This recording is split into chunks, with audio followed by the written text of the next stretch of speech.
Welcome back to Most Amazing Top 10. I'm your host, Taylor McWaters, and we have a dark one, it seems. Let's do it. Here are the top 10 evil people that terrify the CIA the most. Let's do it. Number 10, Albert Fish. Albert is one of the oldest people on this list, but that does not mean his crimes were any less horrific than anyone else's. Yeah, he was nicknamed the Brooklyn Vampire, or the Moon Maniac, or the Boogeyman. By its name alone, you could probably guess what he did to bodies. Yeah, it's horrible. I can't even talk about it on YouTube. Albert was a terrible human being who did terrible things. Now, in the early 1900s, Albert was arrested, tried, and convicted for killing and consuming 3 people, but the horror was not over yet. Yeah. No, Albert began to claim that although people knew about 3, that number, the real number, was actually close to 100 victims. And he even claimed that he had some in every single state, which is impossible to find now, honestly, and it's horribly disgusting to think about. To make matters even worse, as if it wasn't already terrible enough, he also sent a letter to the mother of one of his victims, and he detailed everything about how he lured the victim in and the rest of these horrible things that occurred afterwards. Number 9, the alphabet.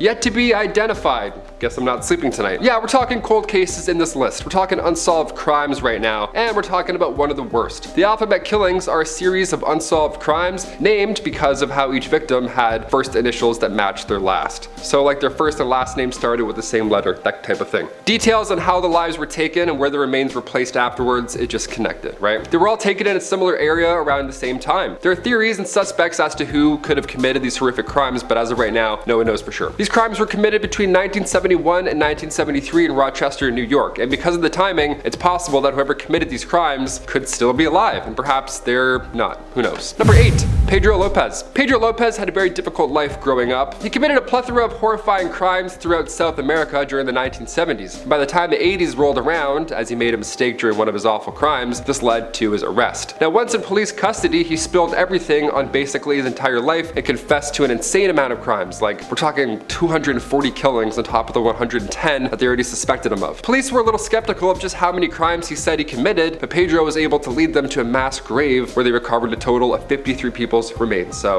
they're probably gonna believe the rest of it. Pedro, of course, went to jail, but get this, he was somehow released in 1994, which is absolutely insane. He was sent to some sort of mental institution for 3 years after, but he was also released from there on good behavior. So aside from the crimes he committed and the fact that they let him go, are you ready for the worst part? In 2002, he was suspected of being the perpetrator of a new crime, but no one has been able to find him since 1998. Number 7, the Long Island Killer. What would a list of horrifying people be without some of the most dreaded unidentified serial killers, right? The most unidentified ones are always the most creepy. The Long Island Killer, of course, operated in the Long Island region and is said to have begun being active right back in the 1996 area, and it's entirely possible that they may currently still be active. Again, it's so recent where it's like, possibly. Recent enough? Maybe. At the moment, there's a range of 10 to 17 crimes that authorities believe could be linked to this yet to be identified person. Unfortunately, there's not much that's known about this person or who they might be or anything like that, although it's currently thought that they're likely a white male in his mid-20s to 40s with extensive knowledge of law enforcement operations and techniques, and they believe this because it would make sense as to why he's been so successful in avoiding capture so far. Number 6, the Doodler. The nickname that this unidentified killer received is due to his practice of sketching his victims before taking their lives. This unidentified killer committed their crimes in the San Francisco area from January 1974 to September 1975, and they specifically targeted the LGBTQ community. It's believed that 14 deaths can be attributed to this killer, while 3 others were injured in the process. Unfortunately, because of stigma and the sensitivities surrounding gay men at the time, the 3 who did survive this monster were very reluctant when speaking with authorities for fear of being, outed as a result of it. This has led, of course, to there being little information for them to work with in terms of identifying the man responsible. For a while, there was a primary suspect, but that person has never been officially charged because sadly, none of the survivors felt comfortable enough to testify in court. There's a very real chance that authorities know who the killer is, but just don't have the evidence yet to prove it in a court of law. The most terrifying thought of all. Number 5, Tex Watson. Tex Watson was one of the central members of the Manson family, which was led, of course, by Charles Manson, and was a willing participant for all of those crimes, specifically the crimes that took place August 9th and 10th, 1969. In October 1969, Tex knew his arrest was coming, so he fled to his home state of Texas, but was later arrested and then,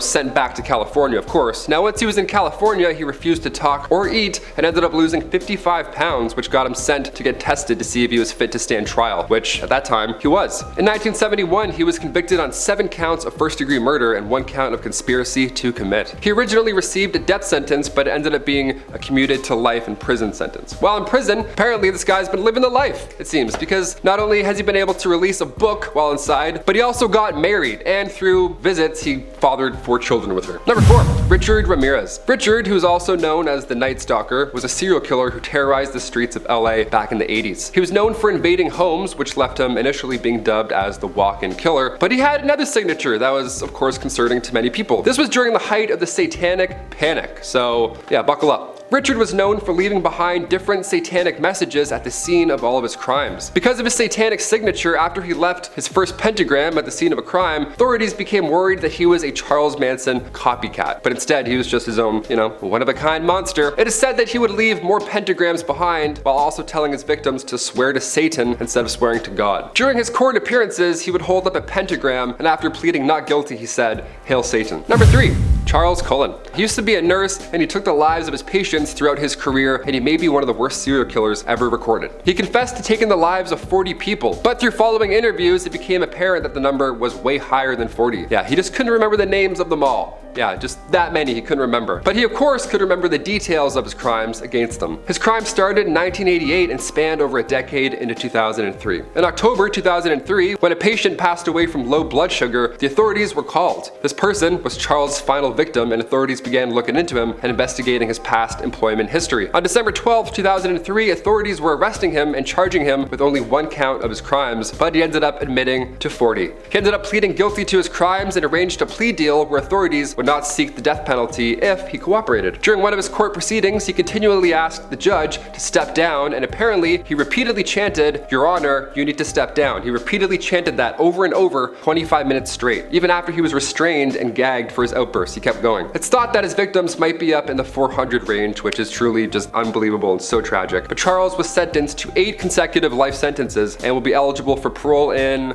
2403. Nice. Number 2, Adnan Colak. This Turkish serial killer is responsible for taking the lives of 11 women who were all between the ages of 68 and 95. He was also responsible for 6 other crimes that were, of course, also elderly women, sadly, so there's a horrible theme going on here in his life. It's absolutely disgusting. Now, down the road, he eventually gets caught for said horrible crimes, and he was sentenced to 6 death sentences as well as 40 years in prison. Now, this was back in 1995 when he was first sentenced, but cut to 2004, the death penalty in Turkey was abolished, which meant that in May 2005, Adnan Colak was released from jail. And finally, number 1, Charlene Gallego. A match made in hell, it seems. Here we go. Back in the late 70s, Charlene Gallego, alongside her twisted husband, Gerald, they were the worst in Sacramento, California. They kidnapped and then later killed 10 victims. But when they kidnapped them, they kept them and then they abused them for a while horribly before ultimately ending their lives. It really was the most twisted situation possible. Just disgusting people. Now, cut to 1984, Charlene pleads guilty to murder and receives 16 years. Her husband was waiting for execution, but he died of cancer before meeting that fate, so nice. But Charlene, she got out and moved to Fair Oaks, California, where she has since changed her name. So we have no idea where she is or who she is, so you can sleep on that. I've been your host, Taylor McWaters. We'll see you next time on Most Amazing Top 10. Bye.